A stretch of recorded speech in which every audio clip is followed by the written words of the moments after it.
Hadis nomor 20 Buya tidak baca, ini cukup panjang dan sebagian besarnya tidak berkaitan dengan taubat.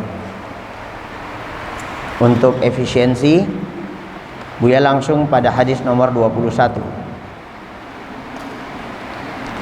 Wa an Abi Sa'idin Sa'd bin Malik bin Sinan al-Khudri radhiyallahu anhu anna bahwa Nabiyullah sallallahu alaihi wasallam qala kana fi man kana qablakum rajulun qatala 99 nafsan fasa'ala an a'lami ahli al-ardi fadulla ala rahibin fa'atahu faqala innahu qatala 99 nafsan fahal lahu min taubah faqala la faqatalahu fakammala bihi 100 thumma sa'ala an a'lami ahli al-ardi fadulla ala rajulin 'alimin faqala innahu qatala 100 nafsin fahal lahu min taubatin faqala na'am wa man yahulu bainahu wa bainat taubah intaliq ila ardi kadza wa kadza fa inna biha unasan ya'buduna Allah ta'ala fa'budillaha ma'ahum wa la tarji' ila ardika fa innaha ardu su'in fantalaqa hatta idza nasafat tariqa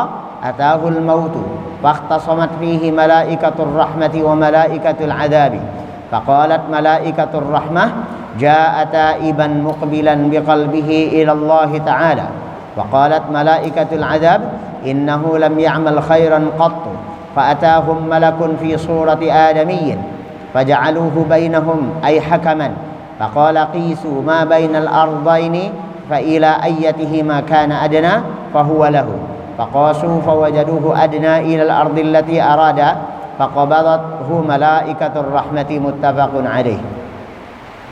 Wa fi riwayatin fi sahih fakana ila al-qaryati as-salihati aqraba bisyibrin faju'ila min ahliha. Wa fi riwayatin fi sahih wa auha Allah ta'ala ila hadhihi an taba'adi wa ila hadhihi an taqarrabi wa qala qisu ma bainahuma wa wajaduhu ila hadhihi aqraba bisyibrin faghfira lah. Wa fi riwayatin fana'a bi sadrihi nahwaha. Hadis nomor 21 ini ada 3 riwayat saling melengkapi. Ini juga cerita. Cerita ini diterima oleh Abi Sa'id bernama Sa'd bin Malik bin Sinan al-Khudri. Sering disebut Abu Sa'id al-Khudri radhiyallahu anhu. Rasulullah sallallahu alaihi wasallam bercerita. Ceritanya begini. Kata Nabi alaihi salatu wassalam, kana fi man kana qablakum, dulu pada zaman dahulu, rajulun, ada seorang lelaki, qatala 99 nafsan, telah membunuh 99 orang. Ini orang bejat enggak? Orang ini bejat enggak? Bejat sekali. Membunuh 99 orang. Kebejatannya apa? Membunuh 99 orang. Kira-kira nih orang masuk neraka apa surga? Kalau ada orang membunuh orang lain, orang jahat, keyakinan kita ini masuk neraka apa surga? Atau kira-kira menurut kita masuk surga apa neraka? Kalau ngelihat perbuatannya, kita punya kira-kira ahli neraka ini. Selanjutnya, jangan divonis dulu, karena kita tidak tahu akhir kehidupan seseorang. Sudah membunuh 99 orang, dia baru cari orang yang paling alim di muka bumi ini. Siapa orang paling alim?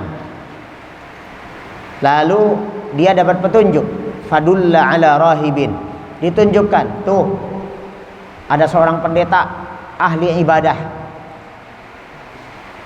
kerjaannya ibadah mulu di gereja.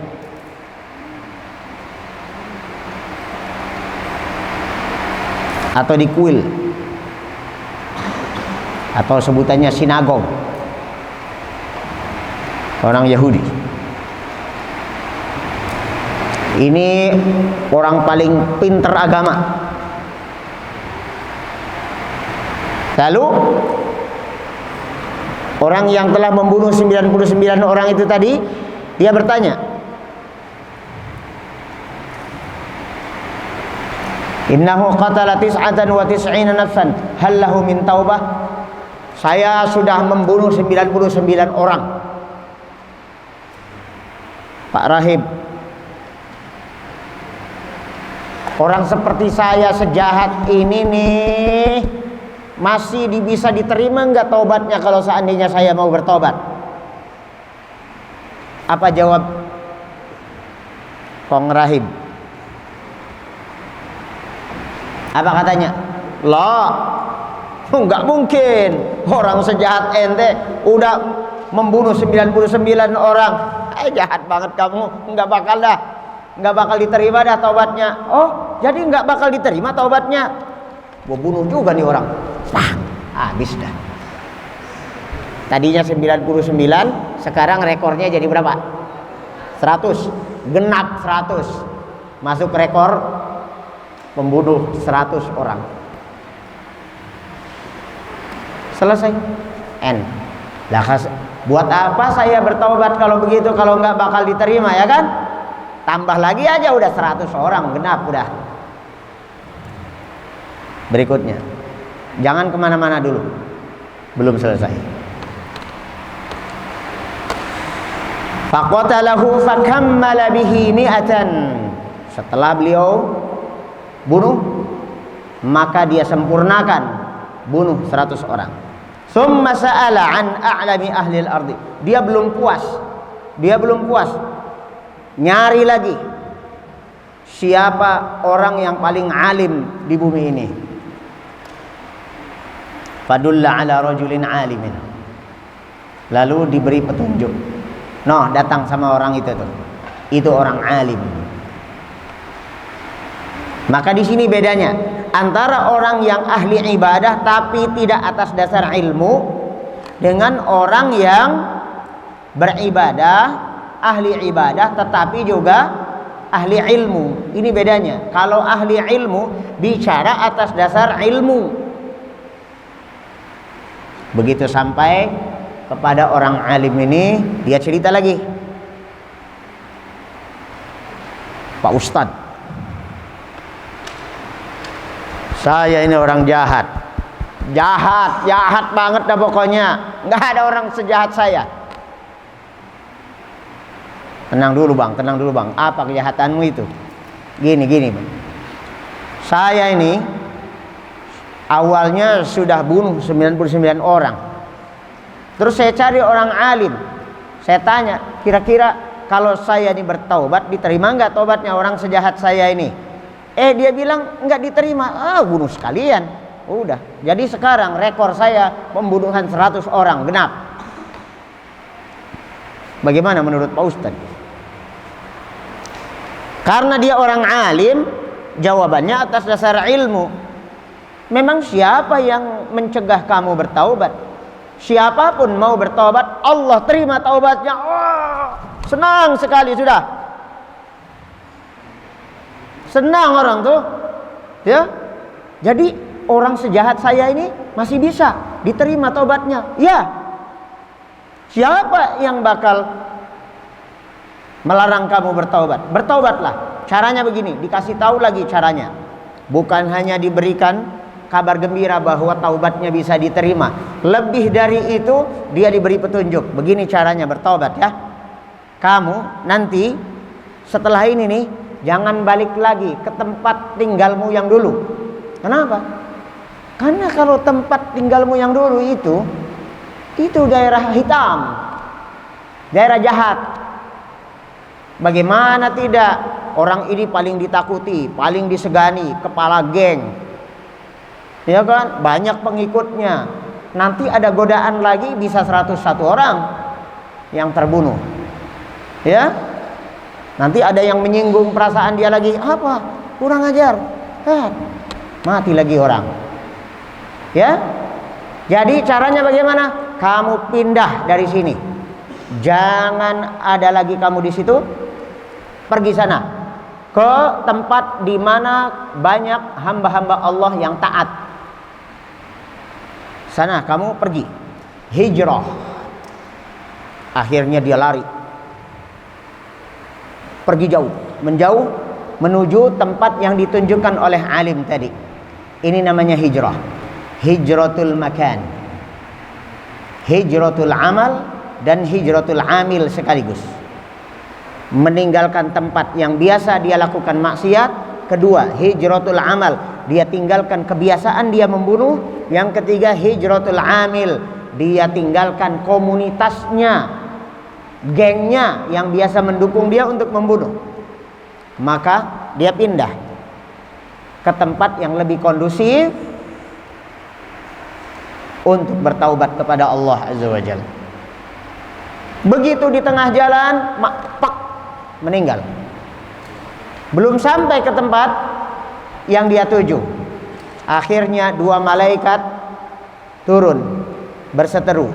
Siapa yang mau ngambil nyawanya? Yang mau mengangkat ruhnya. Ada 2 malaikat, malaikat rahmah dan malaikat azab. Berselisih. Ini bagian saya. Kata malaikat yang satu, enggak, ini bagian saya. Akhirnya diutuslah satu malaikat yang lain untuk menghakimi, untuk menjadi penentu kebenarannya yang mana. Tenang bang, sini bang. Ini ya. Sekarang kita ukur saja deh. Ukur ya. Ini daerah asal dia, tempat dia melakukan pembunuhan. Dia berlari jalan segitu jauh menuju kemari. Ini daerah yang dia tuju, hijrah. Daerah hijrah. Nah sekarang diukur aja deketan mana. Kemudian Allah subhanahu wa ta'ala mewahyukan kepada bumi, kau bumi Darul Hijrah, mendekatlah ke jenazah ini. Dan kau bumi asal menjauhlah. Akhirnya jenazahnya menjadi lebih dekat ke tempat dia berhijrah. Allahu Akbar. Maka siapa sekarang yang mengambil ruhnya? Malaikatur Rahmah. Singkat ceritanya, jadi hadis ini dengan 3 riwayat ini menunjukkan. Tulis kesimpulannya. Ketiga riwayat hadis tersebut, Allah subhanahu wa ta'ala akan memberikan solusi bagi para pendosa untuk diterima taubatnya oleh Allah ta'ala. Untuk diterima taubatnya oleh Allah ta'ala. Nomor 2, berbicara tentang agama dan akhirat, berbicara tentang ajaran agama dan akhirat, harus berdasarkan ilmu, bukan berdasarkan perasaan. Bukan berdasarkan perasaan. Ketiga, waspada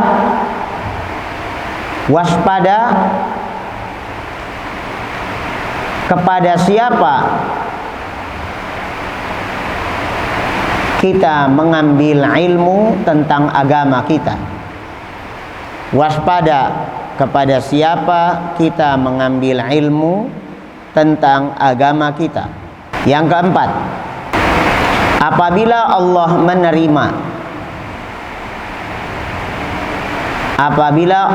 menerima taubat, maka tidak dipandang apakah dosanya besar, sangat besar, maupun dosa kecil, karena hanya Allah yang berkuasa menghapus semua dosa. Kelima,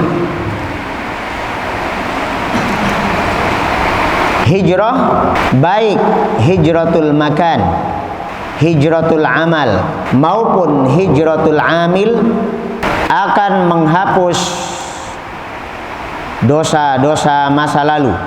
Terakhir, nomor 6, tatkala kita meninggal, maka jika jiwa kita mukmin, akan diangkat dan diurus secara gaib oleh malaikatur rahmah.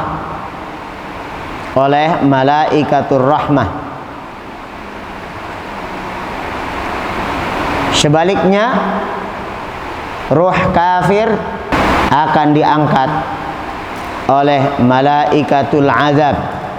Malaikatur rahmah berpenampilan sangat indah dan menyejukkan.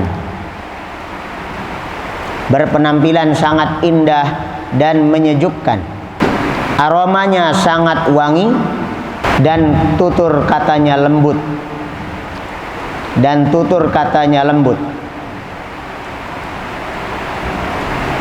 Berbeda dengan malaikatul azab,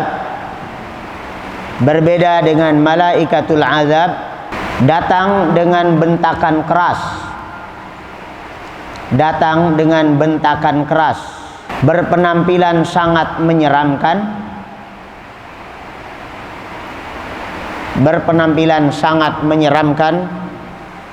serta berbau sangat busuk. Demikian, sampai di sini, bertemu kembali pada episode mendatang.